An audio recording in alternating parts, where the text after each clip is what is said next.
ভাইয়া, আম্মু জিজ্ঞেস করলো তোর কোনো পছন্দের মেয়ে আছে নাকি, তাহলে তোর বিয়ে দিয়ে দিলে। এইটা কোন কথা? আমি তো নিজে আম্মুর ভরসায় বসে আছি। আম্মু, ভাইয়া আমি খাওয়ার সময় কথা বলতে পছন্দ করি না, খাওয়ার পরে কথা হবে। যা, এবার বল কি বলছিলি তখন? আম্মুর হাতে ইঁদুর মারা বিষ মিশিয়েছিল, এটাই বলছিলাম। আপু, তোর কলেজ ফ্রেন্ডের নাম্বারটা দে না। ঠিক আছে, তাহলে তুই আমার অ্যাসাইনমেন্ট করে দে। হয়ে গেছে, এবার নাম্বারটা দে। আসলে নাম্বার তো দিব, কিন্তু আমার ওই ফ্রেন্ডটা তো ফোনই ইউজ করে না। ভাইয়া, তুই ঘরে লাইট অফ করে বসে আছিস কেন? আরে বোন, দেশে কারেন্টের সমস্যা চলছে না, এই কারণে আমাদের তো কারেন্ট সাশ্রয় করা উচিত। তুইও না।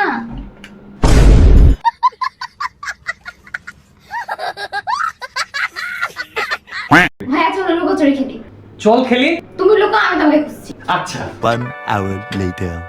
এতক্ষণ লেগছে কেন? কোনো একটা ঘাপলা আছে মনে হয়।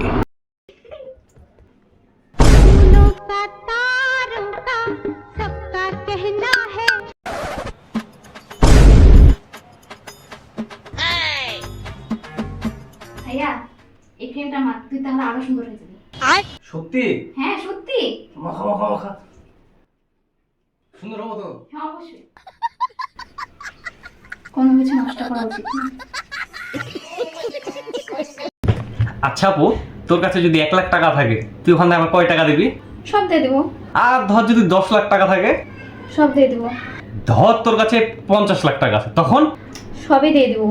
আর যদি 5 কোটি টাকা থাকে? দিয়ে দেবো। আর যদি 150 টাকা থাকে, 50 টাকা 3টা নোট, তাইলে? তুই আমার টাকা নিয়েছিস না? ভাই প্লিজ আমার টাকা দে।